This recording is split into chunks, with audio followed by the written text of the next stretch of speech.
Lá vem a costureira, a mulher trabalhadora e o povo do vestuário. E chegam cedo, não tem hora de parar, porque a vida é muito dura e é baixo o salário. E tem patrão e só pensa em produção e não quer reclamação, nunca fala em registrar. Mas nossa gente com isso não está contente, pois quer tudo diferente e por isso vai lutar. O sindicato é quem procura a solução, defendendo o empregado da ganância do patrão. O sindicato é quem procura a solução. Olá, amigos e amigas, começamos esse programa Vestuário em Foco, programa do Sindicato dos Trabalhadores na Indústria do Vestuário de Nova Friburgo e região. Nosso sindicato fica ali na Avenida Alberto Braune, número 4, sala 116, é um prédio bem em frente à Caixa Econômica Federal. Nosso telefone é 2522-6597, nosso e-mail stivnf@gmail.com ou nosso Facebook Sinditrab Vestuário de Nova Friburgo. O horário de funcionamento do sindicato é de segunda a quinta-feira, de 8 às 11 e de 13 às 18 horas. Na sexta-feira, de 8 às 11, de 13 às 17 horas, porque todas as empresas também fecham cedo na sexta-feira. Na nossa sede nós temos um departamento jurídico, que tem a doutora Priscila, mais 2 estagiários para te atender de todos os dias, de 14 às 18 horas. Sendo que o plantão da doutora Priscila é na sexta-feira, né? Você que quer conversar com a advogada é na sexta-feira o plantão da doutora Priscila. Temos um departamento médico, um pediatra, que é a doutora Lia, clínico geral, que é a doutora Ana Lúcia Carrielo, e 2 ginecologistas, o doutor Antônio Sérgio e a doutora Aline Salomone. Então esse é o departamento médico para os sócios e dependentes do sindicato. Na secretaria, lá onde você faz os seus cálculos trabalhistas, você faz os cálculos previdenciários, você pode conferir o seu tempo de aposentadoria, tirar suas dúvidas e ainda fazer a sua inscrição de sócio no sindicato. Para fazer a sua inscrição de sócio no sindicato, é importante você levar sua identidade, seu CPF, sua carteira de trabalho, o último contra-cheque e um comprovante de residência. Pode ser dependente seu no nosso sindicato, os seus pais que tenham mais de 50 anos ou filhos, né, que tenham até 18 anos que não trabalham no setor do vestuário. Então é importante que esses possam ser seus dependentes e ao mesmo tempo usufruir dos serviços que o sindicato oferece. Nós temos uma colônia de férias. A colônia de férias do sindicato fica ali em Tamoios. Tamoios é o 2º distrito de Cabo Frio, bem perto ali, Rio das Ostras, Barra de São João, Tamoios. Uma colônia de férias com 8 suítes, 10 quartos, bem próximo da praia, com bastante segurança, estrutura para receber você e sua família num final de semana aí de lazer na praia, construído pela diretoria do seu sindicato. Pode utilizar as dependências da colônia, o sócio do sindicato e seus dependentes, aquele trabalhador também que tem aquela contribuição assistencial, que hoje são R$ 9,00 no seu contra-cheque, pode ir para a nossa colônia também, e os sócios do sindicato dos têxteis, metalúrgico, do CEP e dos químicos. Né? Basta você procurar a secretaria dos seus sindicatos, que você pode usufruir lá da nossa colônia. Então é importante que você tenha aí ciência que o sindicato está trabalhando para você. Além da luta do dia a dia, oferece uma gama de serviços para você. Nós temos alguns parceiros que estão com a gente há bastante tempo, que é importante você saber, você que é sócio do sindicato, ou você tem aquela contribuição assistencial, pode usar os serviços dos nossos parceiros. A Dental Prev. Dental Prev faz um serviço de odontologia. Todo serviço de odontologia, a Dental Prev é parceiro nosso. O Laboratório Biogram está com a gente há muito tempo, você faz seus exames de laboratório ali no Biogram, também parceiro. A Unimed, o GS, o Plano Global de Saúde do GS também é parceiro nosso. A Ótica Vista Preciosa, o curso de Informática Inova, que fica lá na sede do Sindicato dos Têxteis, a Estética Zen, né, que faz todo o seu trabalho de estética, de fisioterapia também, a Estética Zen, a Babelli, que a gente fala que é o centro de tricoterapia, né, que cuida do seu cabelo, da sua pele, ali no centro da cidade. A Depil Belas é um salão em olaria, que você pode usar também os serviços. A Universidade Estácio de Sá, Universidade Cândido Mendes e Unopar também são parceiros nossos. Né? Temos ainda um contrato agora com o Dr. Eduardo Cardoso Saiba, que é cardiologista, que atende também os associados do nosso sindicato. Nós temos convênios em colégio, farmácias, que para que você, trabalhador do vestuário, tenha uma gama de serviços. Então é importante você ser sócio do sindicato, usufruir desses serviços e ainda contribuir para a luta. Se você não pode visitar a sede do nosso sindicato, liga para a gente, 2522-6597, que a gente vai até a empresa que você trabalha, onde que você combinar com a gente. O sindicato é quem propor a solução. A máquina de ódio quer supremacia e mostra sua cara na América do Norte. O fogo das tochas reacende o discurso raivoso contra negros, homossexuais, judeus e imigrantes. Na Europa, o terror atropela o destino de inocentes. A lâmina da faca é o instrumento que interrompe a vida de mulheres na Finlândia. E seguem as guerras, as misérias, os conflitos, a ignorância. Mísseis nucleares se posicionam. Manobras militares aumentam a tensão entre Coreia do Norte e Estados Unidos e, por meio deles, de boa parte do mundo. Historicamente, a cólera é sempre lançada contra os vulneráveis. A barbárie está entre nós, no Brasil também. E será capaz de conter a escalada brutal e global da intolerância. Essa é a conversa que começa agora no Melhor e Mais Justo.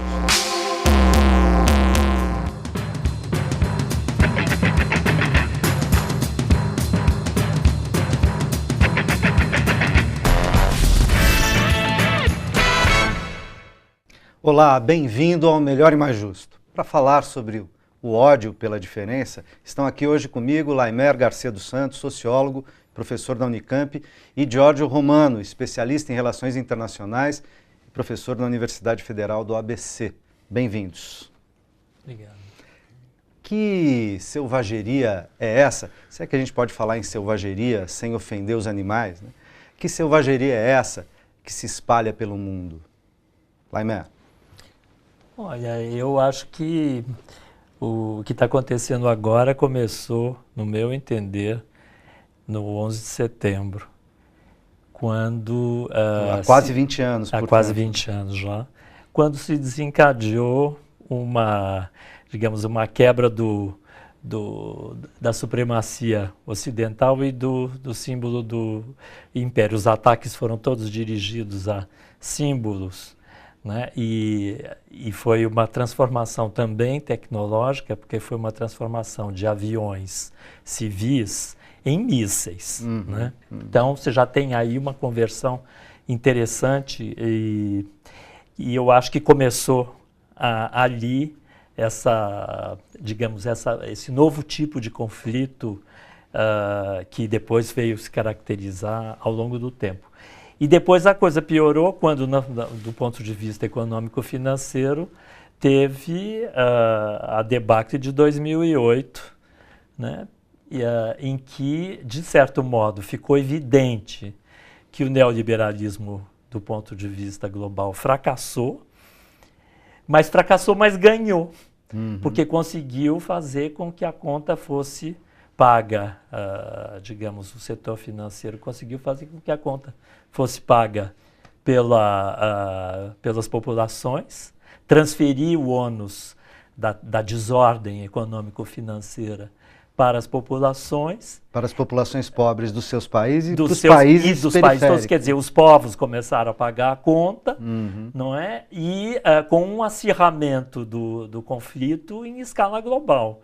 Né? Nosso pedaço aqui, de certa maneira, a gente teve uma espécie de um hiato ou um parênteses disso, porque se tratava de um governo progressista que tentou acolchoar o impacto dessa questão, mas depois ela veio.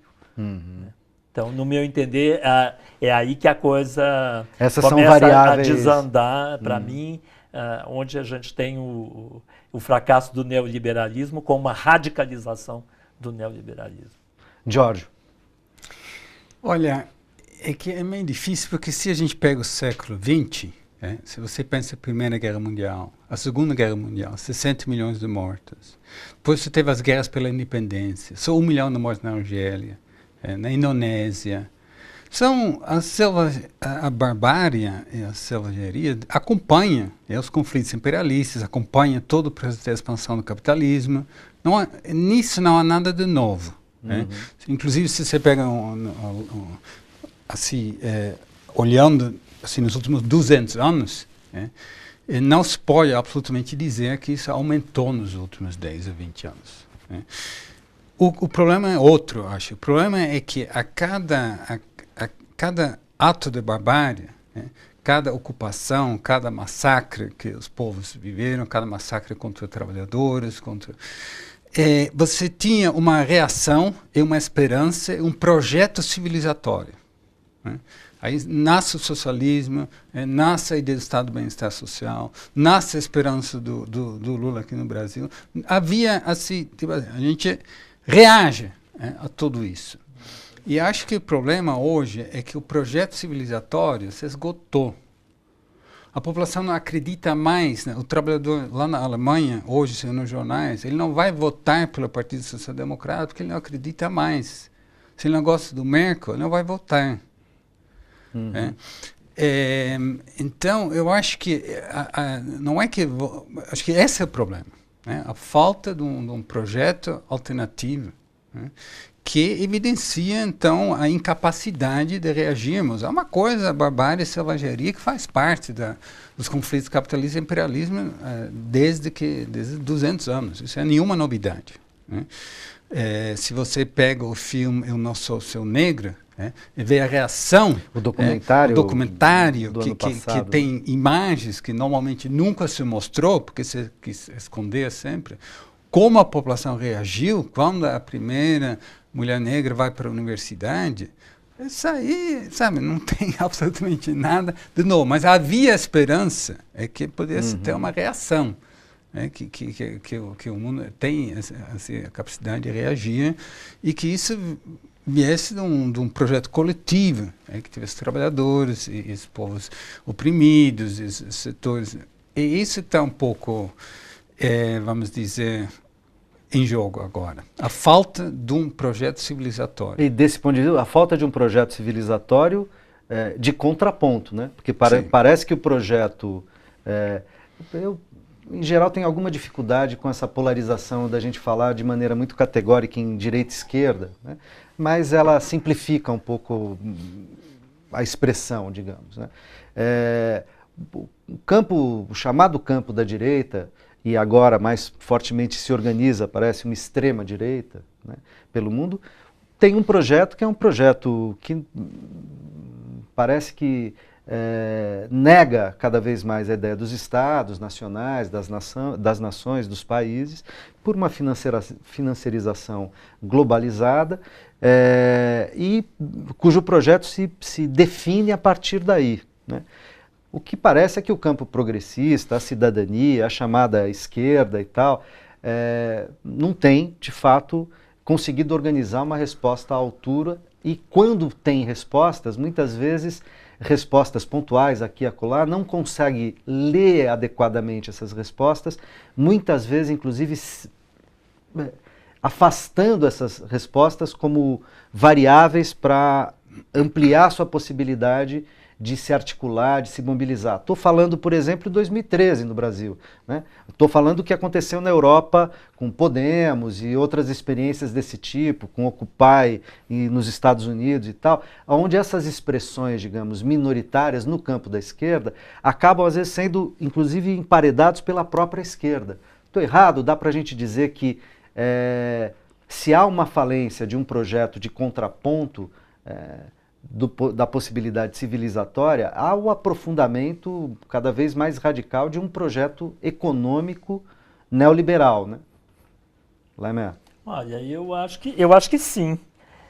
Eu acho que há esse aprofundamento, digamos, a direita conservadora está na ofensiva e em todas as partes, como ele estava assinalando, na medida em que não existe um projeto alternativo, não existe mais uma utopia que possa congregar, de certa maneira, porque essas lutas minoritárias são lutas que traçam possibilidades de digamos, de articulações transversais, mas não são mobilizadoras, ou pelo menos não são mobilizadoras tanto o ponto suficiente para conseguir barrar essa ofensiva conservadora. Quando eu puxei 11 de setembro e 2008, é porque eu acho que esse fracasso do neoliberalismo liberou por parte da direita uma pulsão de morte que era contida, né? O fato de nós temos, o poeta Rainer Müller alemão chamava nós estamos vivendo uma época de horizonte negativo, né? O fato de você estar num horizonte negativo, por um lado você não tem algo a construir, porque você está vivendo justamente a ausência de um horizonte, por um lado, mas por outro lado permite que toda essa espécie de, digamos, essa ofensiva da direita possa liberar uma pulsão de morte, né? Em termos freudianos, uma pulsão de morte em escala que dificilmente a gente vê, ou pelo menos na nossa vida, nós, digamos, dos anos, vamos dizer, de 60 para cá, claro, teve muito massacre, teve muita guerra, etc., mas a gente não via em escala global.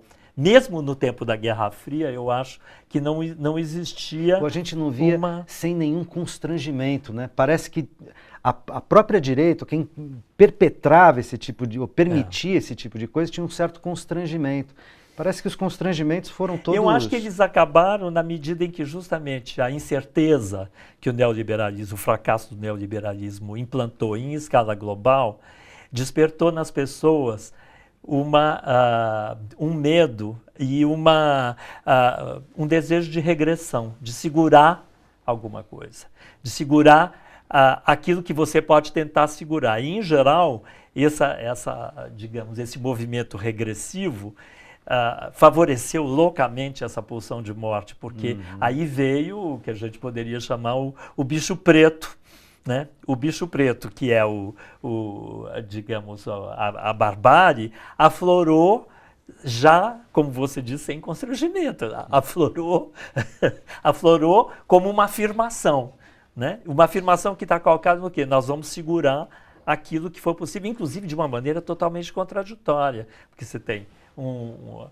digamos, a financiarização da economia em escala global e, ao mesmo tempo, você tem todos esses movimentos Trump, Brexit, todas essas tentativas de tentar segurar num plano nacional, né, ou num plano identitário nacional, no caso desses movimentos de extrema-direita, que são identitários nacionais que não correspondem à dinâmica do processo de globalização e inclusive, a aceleração desse processo. Parecem reações meio fora de lugar do ponto de vista de um certo arcaísmo. Isso você falou eu acho que é um arcaísmo e que do ponto, mesmo aqueles que foram eleitos pelos arcaicos, eles não vão fazer a política dos arcaicos, né?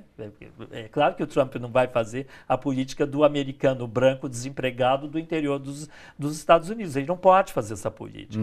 O que significa também que, para ele dar alguma resposta a isso, ele vai ter que dar um salto para frente, num sentido que, em geral, é o sentido que acontece, né? Quando você tem um problema insolúvel interno, você arranja um inimigo externo para você polarizar e mobilizar para criar uma unidade interna. Giorgio. Bom, vamos polemizar um pouco, que é bom do debate. É bom para conversa. A gente tem que manter uma perspectiva histórica. Quando eu estava na escola, estava a guerra do Vietnã. Era uma barbaridade sem fim, o uso do napalm, são armas químicas que hoje se esquece, mas os Estados Unidos usaram. Foram mais de 1 milhão de mortos em Vietnã, em Camboja. Só em Camboja, lá no Vietnã, os Estados Unidos jogaram mais bombas que durante toda a Segunda Guerra Mundial por todas as forças. Só lá. Depois 1 milhão de mortes em Ruanda, que a gente assistiu e ninguém fez nada. Então, assim, barbaridades... Quando se aproxima da gente, parece que começou hoje. Não, que agora tem Facebook, tem internet, vai rápido, vai multiplicar, a gente perde um pouco a noção das coisas. A barbaridade, ele estava presente sempre, né?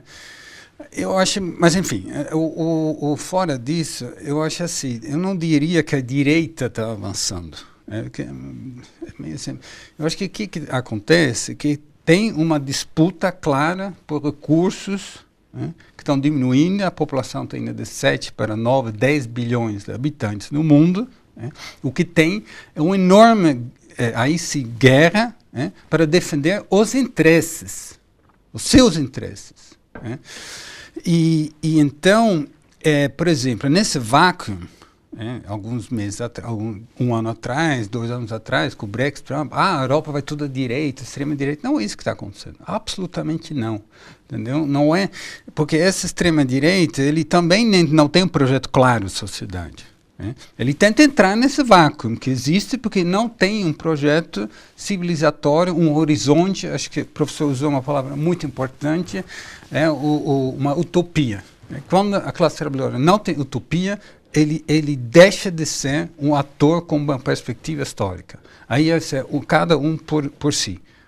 A minha categoria, a minha sexualidade, a minha raça, Você tem lutas, mas você não tem um projeto de superação dessa barbárie que faz parte da essência da estrutura capitalista e tudo. E mais, talvez isso já é um outro bloco, mas a gente está no momento de uma segunda crise da hegemonia dos Estados Unidos. A primeira foi no final dos anos 70, quando eu comecei a estudar relações internacionais, era o declínio do império dos Estados Unidos.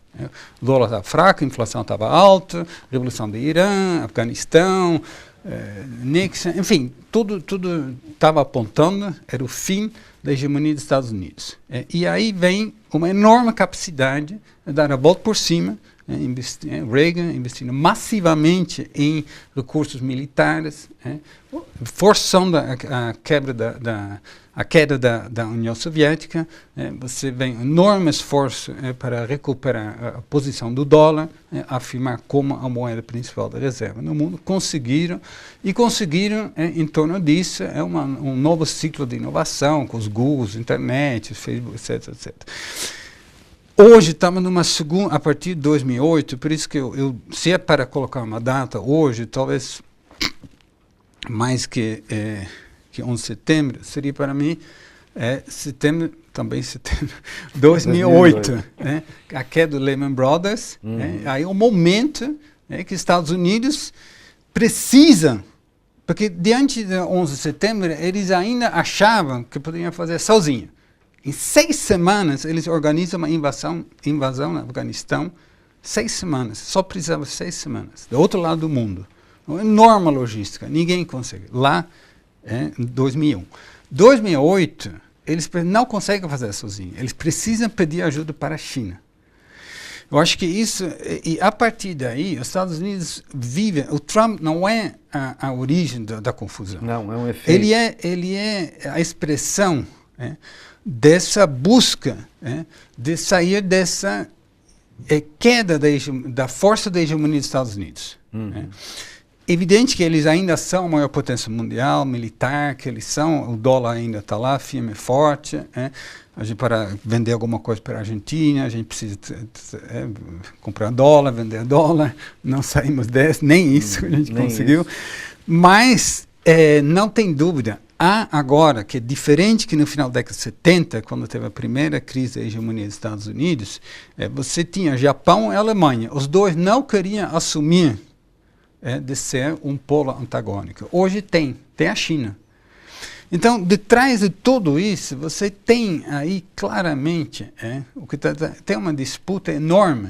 Os Estados Unidos sabem que o que coloca em risco a sua hegemonia não é ISIS, não é Venezuela, é a China. Então, tudo que você pode fazer uma leitura de que tudo que está acontecendo a partir de onde você consegue barrar a influência chinesa. E isso que é a grande discussão nos Estados Unidos é sobre isso. Por onde a gente vai conseguir, ou faz um acordo, diz, bom, você fica na sua, e eu cuido das minhas coisas. Mas tem a briga pelos recursos ainda. Sim, então, enfim, teria que dividir o mundo.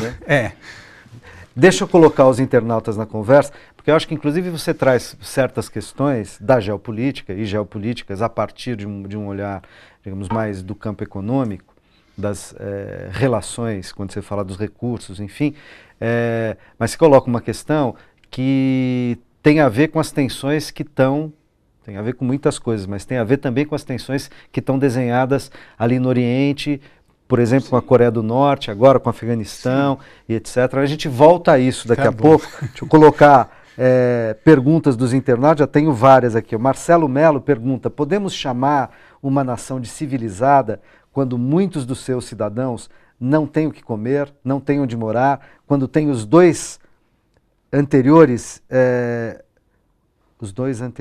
quando os dois anteriores vivem em situações degradantes? O que ele está dizendo é isso, que as pessoas não têm o que comer, não têm onde morar, as situações de vida são degradantes. Dá para falar em civilização? Dá, Laimer? Eu acho que dava para falar em projeto de civilização. Eu acho que ele está se referindo ao Brasil, né? Então, dava para falar em projeto de civilização se você pegar os intelectuais importantes brasileiros das gerações anteriores que estudaram a formação do Brasil como país, né? Começando por Caio Prado, Paulo Prado, etc., vindo, Floresta Fernandes, Sérgio Buarque, enfim, Celso Furtado, todos eles se preocupavam sempre com a construção do país. Né? E os seus estudos todos eram focados justamente na possibilidade de você fazer do Brasil um país civilizado. De certa maneira, eu acho que, não só do ponto de vista intelectual, isso valia como enfoque, mas eu acho que o país tinha, digamos, de uma maneira ou de outra, até com os militares, você pode criticar o ponto de vista dos militares, mas eles tinham uma perspectiva de país, né? Essa perspectiva de país, agora, no momento que a gente está vivendo, não tem mais. Então, não tendo uma perspectiva de país, mas a gente está assistindo, ao contrário, ao desmanche do país, à demolição do país, né? Se tem um horizonte negativo pela frente, a gente não tem mais nem projeto civilizacional.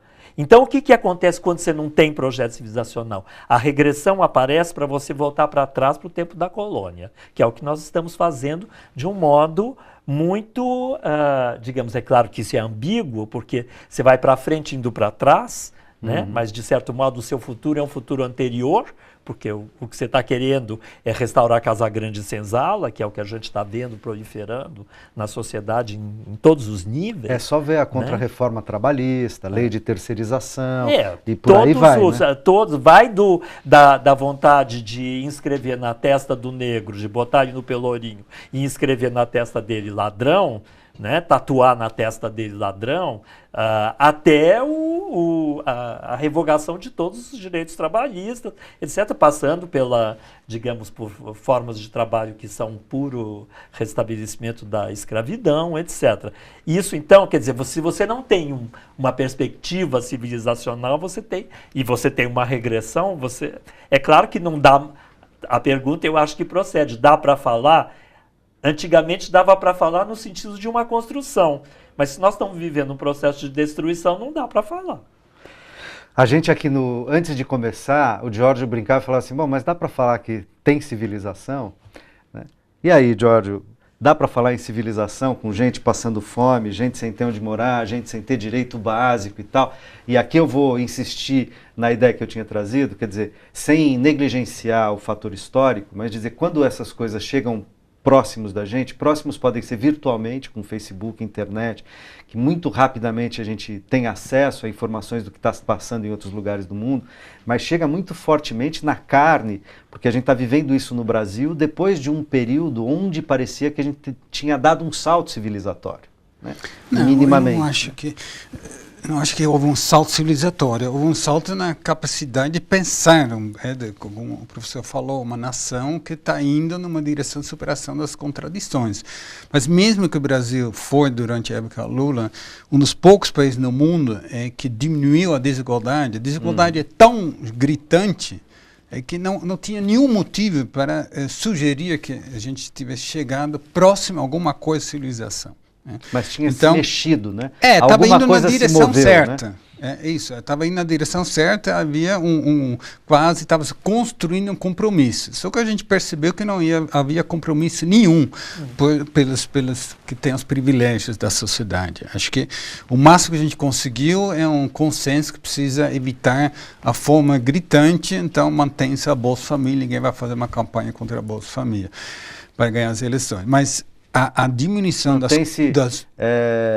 ficticiamente, né? Porque se cortou, para não ter fila no Bolsa Família, se cortou 500 e tantas mil famílias, algo em torno de 2 milhões de pessoas caíram fora do Bolsa Família numa canetada do Temer. Eu sei, mas a ideia não tinha.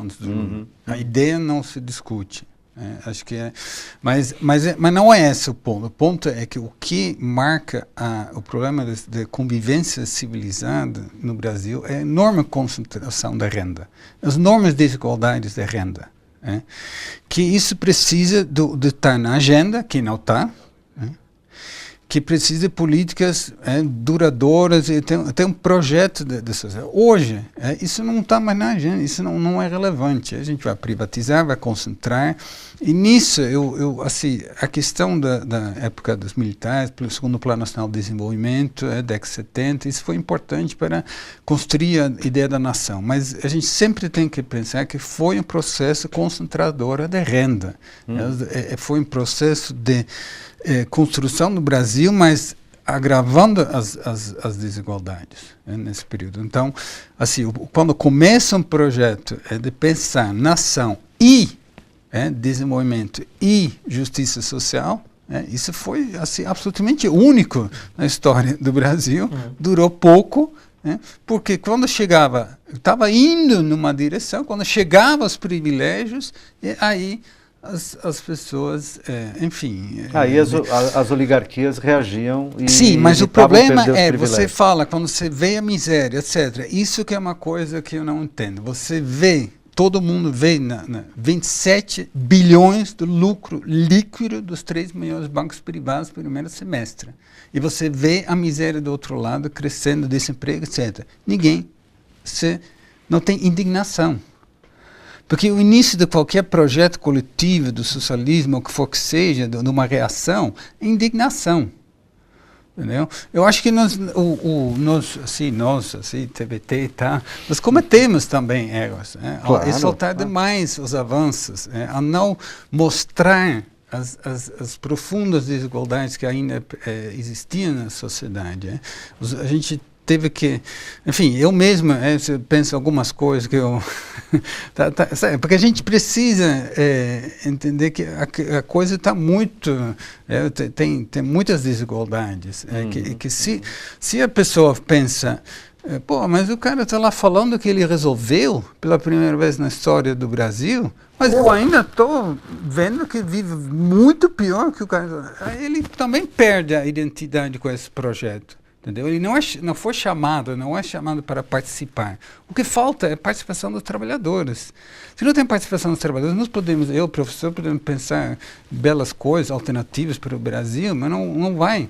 A gente precisa ter a capacidade de novo de ir lá, voltar a como começou lá o movimento social, no mundo e no próprio Brasil, falar com o povo mais humilde, falar, e colocar que ele não pode aceitar essa situação. O problema é que o único que fala são as igrejas evangélicas. Que eles não aceitam a situação, só que vai na igreja e lá tem a salvação. Não colocamos um projeto, porque a gente... eu adoro TVT. Só que chega lá na casa, porque a gente precisa fazer campanhas para que chegue na casa, conversar com as pessoas... e ter, acho que isso tem que reconstruir essa perspectiva. Essa possibilidade. Maria das Neves pergunta, por que tanto ódio contra os mais pobres no mundo e no Brasil, na nossa civilização? Por que o ódio afeta principalmente os mais pobres, na opinião dela? Porque eu diria que também, muitas vezes, o ódio de classe não tem a ver só com o mais pobre, tem a ver com posição política e tal. Mas ele recai muito fortemente sobre os mais fracos, e os mais pobres estão entre os mais fracos, né, de uma sociedade, né, como polo fraco da sociedade. Olha, eu acho que a questão aparece de modo claro no livro do Elias Canetti, Massa e Poder. Porque o que acontece? As pessoas acabam se marcando ou se demarcando através da diferença, né? E aí, através da diferença com quem? Né? Olhando para baixo, olhando para cima, né? A questão é que, quando você olha para baixo, que você quer se desmarcar, você acaba encontrando sempre alguém que está num degrau pior que o seu, né? Com o qual você não quer se identificar. Né? E você fica olhando para cima para se identificar com aquele que está na pirâmide, que está no andar de cima. No andar de cima. Isso eu acho que, internacionalmente falando, vale. Né? De certa maneira, vale não só para as diferenças, as outras diferenças, singularidades, etc., mas vale, sobretudo, eu acho que na questão de classe, sobretudo, e da demarcação da chamada distinção, né? Por onde que você se distingue dos outros, por onde que você é. Né? Você é o que você aparenta que é, enfim, tem um monte de problemas aí. Mas, de qualquer modo, eu acho que o ódio do pobre vem, digamos, no século XIX se falava classes laboriosas, classes perigosas, né? Porque já identificava que quem era pobre era perigoso, não é? E você sempre tem esse tipo de distinção para você se apartar daquilo que é negativizado, aquilo que é maligno, etc. E vai sempre recair no pobre. No Brasil, isso sempre existiu, do tempo da colônia para cá, essa relação com os pobres sempre foi uma relação horrorosa, né? Ela agora é explicitada, atravessada. E atravessada, Casa Grande Senzala, pela questão do negro, da escravidão. Pela questão da escravidão, claro. Né, que é a chamada herança maldita. Né? Bom, o que eu acho que aconteceu, que tem de novo nesse último período que a gente está vivendo? É que agora nós vimos que as elites declararam guerra aos pobres. E elas declararam guerra abertamente aos pobres. Né? O que, de certo modo, me faz, inclusive, pensar bastante, porque em outros lugares a gente já viu populações ou povo pobre declarando guerra às suas elites. Né? Na minha cabeça, o que eu fico me perguntando é o que acontece quando você tem uma elite que declara guerra aberta à sua população. Porque é claro que, em termos demográficos, ela é minoritária. É claro que numa cidade como São Paulo, enfim, num país como o Brasil, o 1%, já diz a própria expressão, diz, é o 1%. Certo. Quer dizer, o risco, inclusive, de você declarar guerra ao povo é muito grande. Ou você é completamente alienado, de certo modo, e você não mede as consequências da guerra que você está declarando, ou então você tem certeza, que eu acho que é o caso da elite brasileira, que você bota a canga da escravidão de novo no lombo e no pescoço da população. Eu acho que essa aposta foi feita, né? Porque como havia um processo progressivo de conquista de direitos, de reconhecimento de cidadania não só política, mas de cidadania social e econômica, um comecinho, assim, porque era assim, a migalha, vamos dizer, né? Como o professor estava mencionando, era o comecinho dessa história, né? Mas esse comecinho é muito para uma elite que é de mentalidade bandeirante, né? Ela é predadora, e ela é escravocrata. Né? Então, aí fica complicado. E ela declarou guerra à sua população. Para ela declarar guerra à sua população, a gente estava comentando antes do início do programa, o que ela pensa fazer? Ela pensa gerir, provavelmente, os seus negócios, ou melhor, o seu negócio na ciranda financeira de fora. Sim. De Londres, de Nova York, de Miami, os menos ricos de Miami. Os menos ricos de Miami, de Lisboa agora. Né? Ela pensa gerir a partir daí. Ela não pensa em termos de país, é claro, ela não se identifica com o país, evidentemente. Né? Então, eu acho que o ódio ao pobre vem daí. Né? Traz essa marca. Né? E depois ele se desdobra com a classe média comprando o barato da elite, enfim, e aí vem pela cadeia toda. Né? Porque cada um, o que está lá na bica, lá debaixo do penúltimo degrau, olha para o índio E aí fala, esse é o último degrau. E reproduz. Então, ele é animal. E reproduz. E reproduz o mesmo... O ódio discriminatório de si. Lá vem a costureira, a mulher trabalhadora e o povo do vestuário. E chegam cedo, não tem hora de parar, porque a vida é muito dura e é baixo o salário. E tem patrão que só pensa em produção e não quer reclamação, nunca fala em registrar. Mas nossa gente com isso não está contente, pois quer tudo diferente e por isso vai lutar. O sindicato é quem procura a solução, defendendo o empregado da ganância do patrão. O sindicato é quem procura a solução,